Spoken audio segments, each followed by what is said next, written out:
Welcome to Suman TV. నేను మీ Suman TV. కోల్కతాలో జరిగేటువంటి ఇన్సిడెంట్ గురించి విస్తుపోయేటువంటి నిజాలు బయటకు వస్తూ ఉన్నాయి. ఒక సీఎం రోడ్డు మీదకి వచ్చి ధర్నా చేయటం ఏంటో, దాని వెనకుండేటువంటి పొలిటికల్ వెండట ఏంటో, అండ్ దానితో పాటు ఒక మహిళకి ఇలాంటి అన్యాయం జరిగింది అని అంటే దాని మీద ఇప్పటికీ జడ్జిమెంట్ రాకపోవటం ఏంటో, అండ్ అక్కడ జరిగేటువంటి మెడికల్ కాలేజ్లో అసలు ఏం జరుగుతోంది, దేనికి సంబంధించింది, ఇప్పటికీ ఆ జడ్జిమెంట్ ఎందుకు ఆగుతోంది, అండ్ దీంట్లో పొలిటికల్ పార్టీస్ ఇన్వాల్వ్మెంట్ అసలు ఏ విధంగా జరుగుతోంది, అండ్ ఆ కాలేజ్లోనే ఎందుకు ఇలా జరిగింది, సో గతంలో ఏమైనా జరిగిందా, అండ్ ఆ కాలేజ్ హిస్టరీ ఏంటి, విస్తుపోయేటువంటి నిజాలు బయటపడుతూ ఉన్నాయి. ఒక్కొక్కటి ఈ వీడియోని పూర్తిగా చూడండి.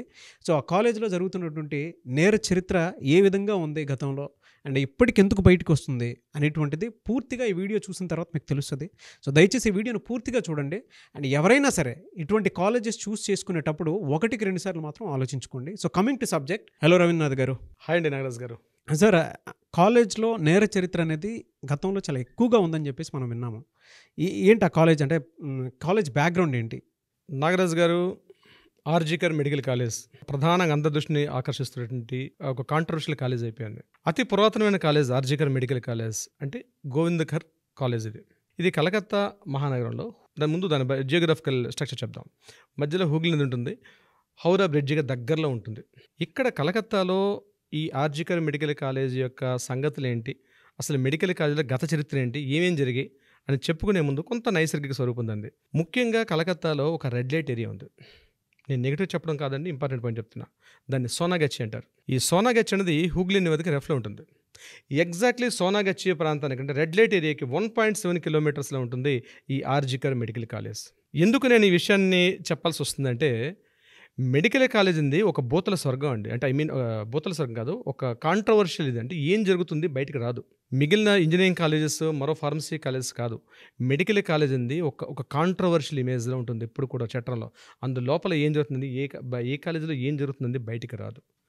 ఆర్జికర్ మెడికల్ కాలేజ్ 100 సంవత్సరాల పైబడిన పురాతన కాలేజ్. కలకత్తాలో, ముఖ్యంగా వెస్ట్ బెంగాల్లో 48 గవర్నమెంట్ ఆధ్వర్యంలో ఉన్న మెడికల్ కాలేజీలు ఉంటే అందులో 1-2 స్థానం ఉంటుంది ఈ RG Kar medical college. National medical college తర్వాత రెండో కాలేజ్, అతిపెద్ద కాలేజ్ చెప్పుకుంటాం. ఈ ఆర్జికర్ మెడికల్ కాలేజ్ యొక్క పుట్టుపూర్వోత్తరాలు పరిశీలించి మనం కాస్త ముందుకెళ్ళినట్లయితే, నేర చరిత్ర సంబంధించి నేను మంచిని చెప్పట్లేదండి, కొన్ని వందల బ్యాచ్లు విలే. ఈ ఆర్జికర్ మెడికల్ కాలేజ్లో ఈ రోజు మనకి జరిగిన ఈ సంఘటన మీద ఏదైతే చర్చలు చేసుకుంటున్నా, ఇది ఫస్ట్ టైం కాదు. ఇది ఆల్రెడీ చాలా సంఘటనలు జరిగాయి. ప్రతి సంఘటనను కూడా ఒక సూసైడ్ అనే యాక్ట్లో, ఒక సూసైడ్ యాంగిల్లో చూపించి చిత్రీకరించి ఇది సూసైడ్ జరిగిందని ఎప్పటికప్పుడు పోస్ట్ మార్టం రిపోర్ట్స్ చేసేసి దాన్ని క్లోజ్ చేసేటువంటి సంఘటనలు చాలా జరిగాయి. కల్ప్రిట్ జరిగాయి.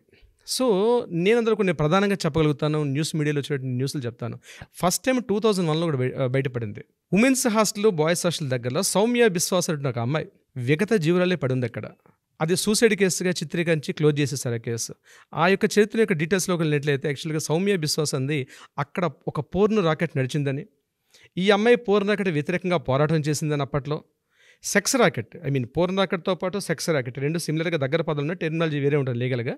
సో ఈ రెండు అక్కడ జరిగాయి. ఇక్కడ ఈమెను ఫోర్స్ చేసినప్పుడు సౌమ్య బిశ్వాస్ అక్కడ ప్రతిఘటించింది.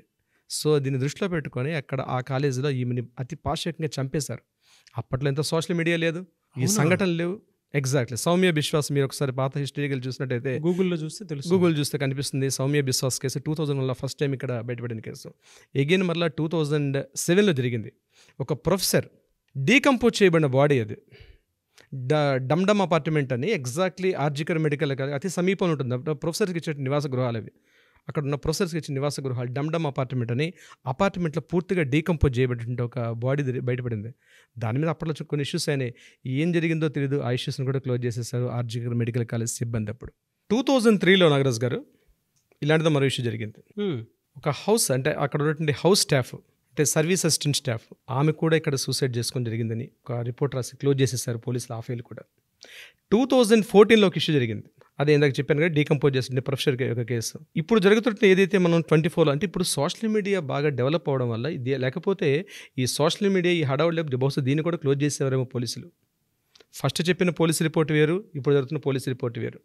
అంటే యాక్చువల్ జరుగుతున్నటువంటి రోజుకి గంటకు వస్తున్న న్యూస్లు వేరే ఉన్నాయి. యాక్చువల్గా ఈ ఇష్యూలో ఏదైతే ఇప్పుడు మనం మాట్లాడుకున్న కరెంట్ ఇష్యూ గురించి మాట్లాడుకున్నట్లయితే, కరెంట్ ఇష్యూలో 3 కల్పిట్స్ ఉన్నారని, ఆ ముగ్గురు కల్పిట్స్లో ఆల్రెడీ ఎప్పుడైతే జరిగిందో ఆగస్ట్ 9th జరిగిందో, ఆగస్ట్ 9th నైట్ ఆ ముగ్గురు కూడా ఫ్లైట్ ఎక్కి ఆల్రెడీ వెళ్ళిపోయారు. అందులో శుభంజన్ మహాపాత్ర అనే పేరు ప్రధానంగా కనిపిస్తుంది. ఇతను వెస్ట్ బెంగాల్లో టీఎంసీ పార్టీ యొక్క ప్రధాన ఎంపీ గారు అబ్బాయిగా తెలుస్తుంది ఈ విషయం. ముఖ్యంగా మెడికల్ కాలేజ్ ఈ ఆర్జికర్ మెడికల్ కాలేజ్లో హాస్టల్స్ రూమ్స్లో జరిగేదంతా కూడా సెక్స్ రాకెట్.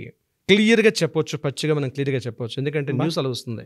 ప్రతి హాస్టల్స్లో ఉమెన్స్ హాస్టల్ అయితేనేమి, మేల్ హాస్టల్స్ అయితేనేమి, ఇవన్నీ కూడా సెక్స్ రాకెట్ జరుగుతుంది. సెక్స్ వర్కర్స్ వస్తారు, సోనాగచి ప్రాంతం నుంచి సెక్స్ వర్కర్స్ వచ్చి ఇక్కడ పేయింగ్ గెస్ట్లుగా వెయిట్ చేస్తూ ఉండి, ముఖ్యంగా కంట్రోలింగ్ ఉండదండి. ఈ యొక్క హాస్టల్స్లో, మెడికల్ కాలేజ్ హాస్టల్స్ మీద ఎవ్వరికి ఎటువంటి కంట్రోలింగ్ ఉండదు. డైరెక్ట్గా ప్రొఫెసర్స్ ఉంటారు, ప్రొఫెసర్స్ పైన వీసీ ఉంటుంది, కాలేజ్ ప్రిన్సిపాల్, సూపరింటెండెంట్, ఆ పైన ఉండేది వీసీ ఉంటాడు, దీనిపైన ఉండేది గవర్నర్ ఒకటి. మనకు తెలుసు ఇవన్నీ కూడా కాలేజెస్. ఈ హాస్టల్స్ల మీద సరైనటువంటి నిఘా ఉండదు. ఆర్జికర్ హాస్పిటల్ ఉంది, మరి పేరు పొందినటువంటి కాలేజీ. ఇటువంటి విషయాలకు ముఖ్యంగా సెక్స్ రాకెట్స్ కానీ, హ్యూమన్ ట్రాఫికింగ్ కానీ, ముఖ్యంగా మత్తు పదార్థాలు తీసుకోవడం కానీ, హ్యూమన్ ట్రాకింగ్, ఇంకోటి ఏంటంటే హ్యూమన్ ట్రాఫికింగ్ అని బాగా జరుగుతుంది ఇక్కడ. ముఖ్యంగా ఏజ్ బిట్వీన్ 20 నుంచి 27 years మధ్యలో గర్ల్స్, అంటే అప్పుడే ఫ్రెష్గా వాళ్ళు మెడికల్ కాలేజ్ ఫస్ట్ ఇయర్ వచ్చిన బ్యాచ్, సెకండ్ ఇయర్ వచ్చిన బ్యాచ్లు మాత్రం హ్యూమన్ ట్రాఫికింగ్కి బాగా గురవుతున్న కాలేజీలో ఆర్జికర్ మెడికల్ కాలేజ్ ఒకటిగా చెప్పుకోవచ్చు. ఇంకొకటి ఇంపార్టెంట్ విషయం ఏంటంటే, ఈ ఆర్జికర్ మెడికల్ కాలేజ్ ప్రధాన అభియోగం ఏంటంటే, సోనాగచి ప్రాంతం నుంచి గర్ల్స్ని తీసుకొచ్చి ఇక్కడ సెక్స్ రాకెట్ నిర్వహిస్తూ ఉంటారు. అంటే ఎక్కడ ఈ ఇప్పుడంటే మనకు ఓయో రూమ్స్ వచ్చాయి. ఆర్జికర్ మెడికల్ కాలేజ్ అనేది మోడర్న్గా చెప్పుకోవాలంటే ఒక ఓయో రూమ్స్గా పనిచేస్తాయి. ఉమెన్స్ హాస్టల్స్ కానీ, మేల్ హాస్టల్స్ కానీ, మేల్స్కి మేల్ జరుగుతుంది, ఉమెన్స్కి ఉమెన్ జరుగుతుంది. కొన్ని చాలా విషయాలు more than 90% ఆఫ్ ఇష్యూస్ అనేవి బయట పబ్లిక్లో రాకుండా మేనేజ్ చేసుకుంటూ ఉంటారు ఆర్జికర్ మెడికల్ కాలేజ్లో. దీనికి ప్రధాన కారణం ఏమిటి అంటే, స్టూడెంట్స్ అనేవారు కట్టు బానిసలకు బతుకుతారు. ఎగ్జాక్ట్లీ, మెడికల్ కాలేజీలో స్టూడెంట్స్ అంటే కట్టు బానిసలు, కట్టప్పల్లా బతుకుతారు. ఎందుకంటే ఇక్కడ మిగిలిన ఇన్స్టిట్యూట్స్లో కాకుండా మెడికల్ కాలేజీలో ప్రొఫెసర్ చేతిలో వీళ్ళ మార్క్స్ ఉంటాయి.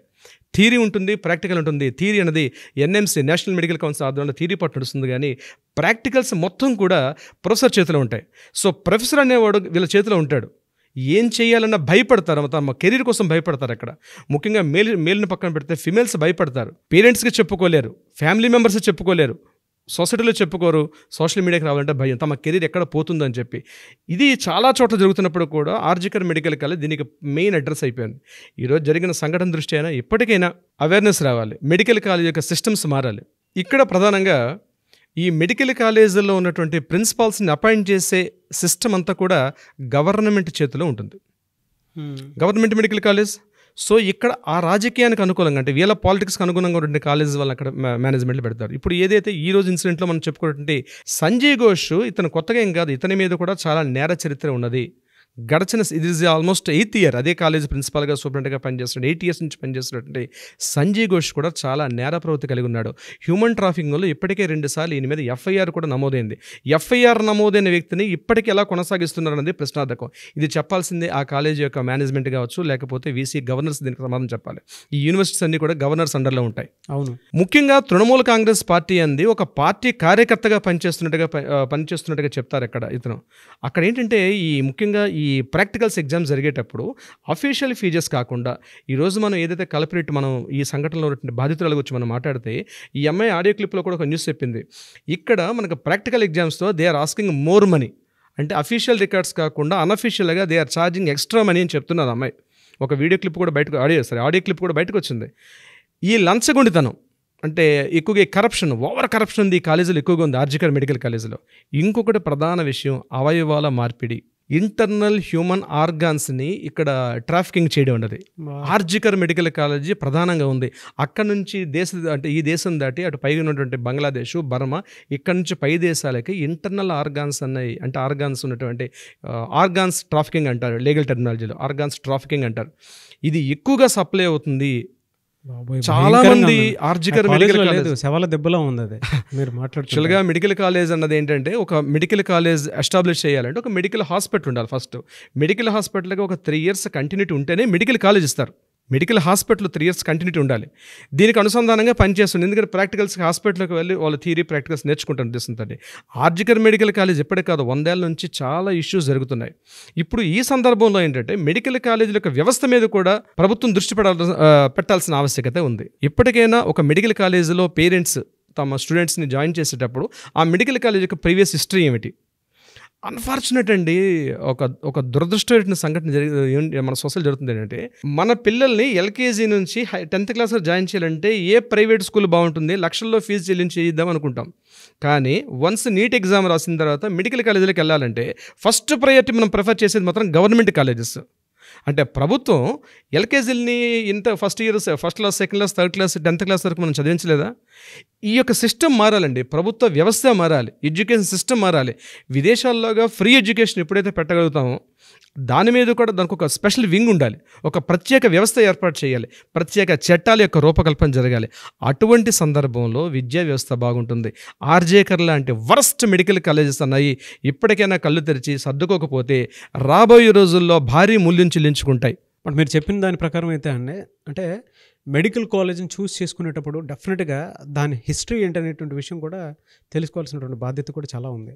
హ్యూమన్ ట్రాఫికింగ్ అన్నారు, ఆ ప్రిన్సిపల్ మీదే ఉందని చెప్పారు. చూడండి, అసలు మీరు ఏదన్నా అంటే ఈ వీడియో చూసిన తర్వాత అయినా సరే మీ పిల్లలకి ఒక మంచి కాలేజ్లో జాయిన్ చేయించాలి అనుకున్నప్పుడు కాలేజ్ నేర చరిత్ర ఉందా లేదా అనేటువంటి విషయం కూడా 1-2 సార్లు రీచెక్ చేసుకొని వెళ్ళండి. నిజంగా అండి, అంటే ఇది వచ్చిన తర్వాత అవేర్నెస్ అనేది చాలా బలంగా పెరిగిందని చెప్పేసి అంటాను నేను. ఎవరైనా సరే మెడికల్ స్టూడెంట్స్ తెలుసుకోవాల్సినటువంటి విషయాలు, అవేర్ అవ్వాల్సినటువంటి విషయాలు, అండ్ పేరెంట్స్ కూడా అవేర్గా ఉండాల్సినటువంటి విషయాలు చాలా ఉన్నాయి ఇందులో. Really great. సామాజిక బాధ్యతతో కొన్ని సంఘాలు, ముఖ్యంగా సంఘాలు కూడా, హ్యూమన్ రైట్స్ కానీ ఇట్లాంటివన్నీ కూడా ఈ యొక్క మెడికల్ కాలేజ్ మీద ఏదైతే ఉందో ఒక వ్యవస్థను ఏర్పాటు చేసుకోవాలి. నిజంగా చెప్తారండి, మెడికల్ కాలేజ్ అన్నది మిగిలిన ఎడ్యుకేషన్ సిస్టమ్ కాదు. మెడికల్ కాలేజ్ స్టూడెంట్ అంటే మిగిలిన ఎడ్యుకేషన్ లాగా చదువుకునే కుర్రాడు కాదు. ఆ కాలేజీ వ్యవస్థే ఒక అద్భుతంగా అని ఊహించుకుంటారు పేరెంట్స్ అందరూ కూడా. కానీ వాస్తవం పరిస్థితి వేరు, రియాలిటీ వేరు, జరుగుతున్నది వేరు. ఇక్కడ సాక్ష్యాలను తారుమారు చేయడం అన్నది గడిచిన 2 రోజుల నుంచి మనకి కనిపిస్తున్నాయి, వినిపిస్తున్నాయి. సంఘటన జరిగిన ప్రదేశానికి దగ్గరలో ఉన్నటువంటి ఒక వాల్ను బ్రేక్ చేసినటువంటి ఫోటో ఇమేజెస్ మనం చూసాం. అక్కడ ఎందుకు బ్రేక్ చేశారు, ఆ సెమినార్ హాల్ని ఎందుకు, అక్కడ సంఘటన ప్రదేశాన్ని అక్కడ పబ్లిక్ని అలౌ చేశారు, దాన్ని రెన్యువేషన్ పేరుతో ఎందుకు బ్రేక్ చేశారంటే కూడా రీసెంట్గా మనకి ట్విట్టర్లో వినిపిస్తున్న న్యూస్ ఏంటంటే, ఎవరైతే కల్ప్రిట్స్ ఉన్నారో ఈ హత్య చేసిన తర్వాత వాళ్ళ చేతుల్ని అక్కడ పక్కన సింక్ ఉందట, ఆ సింక్ దగ్గర కడుక్కున్నారు. ఆ సింక్ దగ్గర రక్తపు చారికలు కూడా కనిపిస్తున్నాయి. సో సింక్ని బ్రేక్ చేస్తే బ్రేక్ కనిపిస్తుందని రెన్యువేషన్ పేరుతో మొత్తం వాళ్ళని కూడా బ్రేక్ చేశారు. రీసెంట్గా ట్విట్టర్లో మనకు కనిపిస్తున్నటువంటి న్యూస్ కూడా ఇది.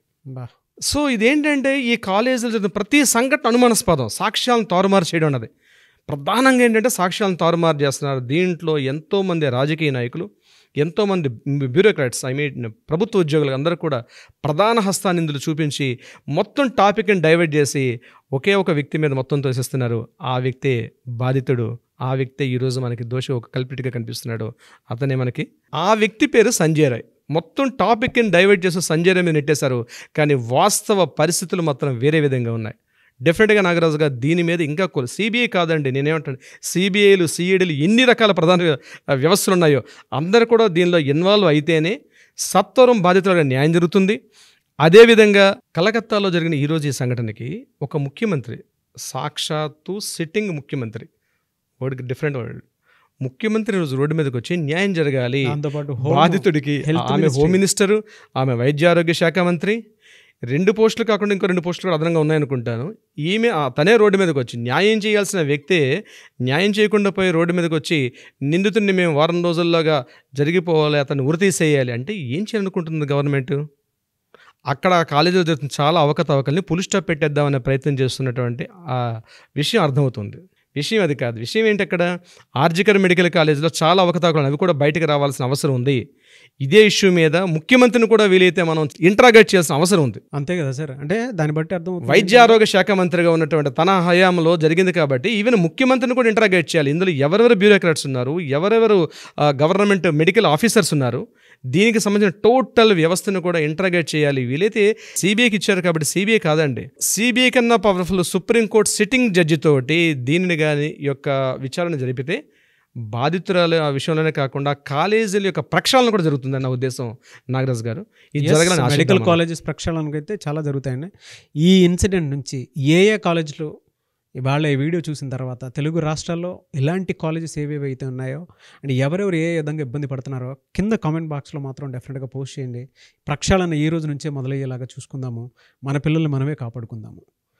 ప్రతి చోట ఆర్జికర్ కాలేజ్ లాంటివి చాలా ఉంటాయండి. అంటే బయటపడవు. బట్ ఇన్సిడెంట్ బయటకు వచ్చిన తర్వాత ఎంతోమంది స్టూడెంట్స్ వాళ్ళ ప్రాక్టికల్ మార్క్స్ ఎక్కడ తక్కువైపోతాయేమోనో, లేదంటే టీచర్స్ కొంతమంది భయపెట్టే పరిస్థితులు చాలా చూస్తాం. సో ఈ ప్రక్షాళన ఎక్కడి నుంచే మొదలవ్వాలని కోరుకుందాం. మీరు ఏదున్నా సరే మీ పిల్లలకు సంబంధించి కింద కామెంట్ బాక్స్లో పోస్ట్ చేయండి. అండ్ ప్రతి మెడికల్ కాలేజ్ గురించి మీరు డెఫినెట్గా మొహమాట లేకుండా ఎవరైనా మాట్లాడాలి అనుకునేటువంటి వాళ్ళైనా సరే మీరు రావచ్చు. Thank you so much sir. Thank you so much Nagaraj గారు.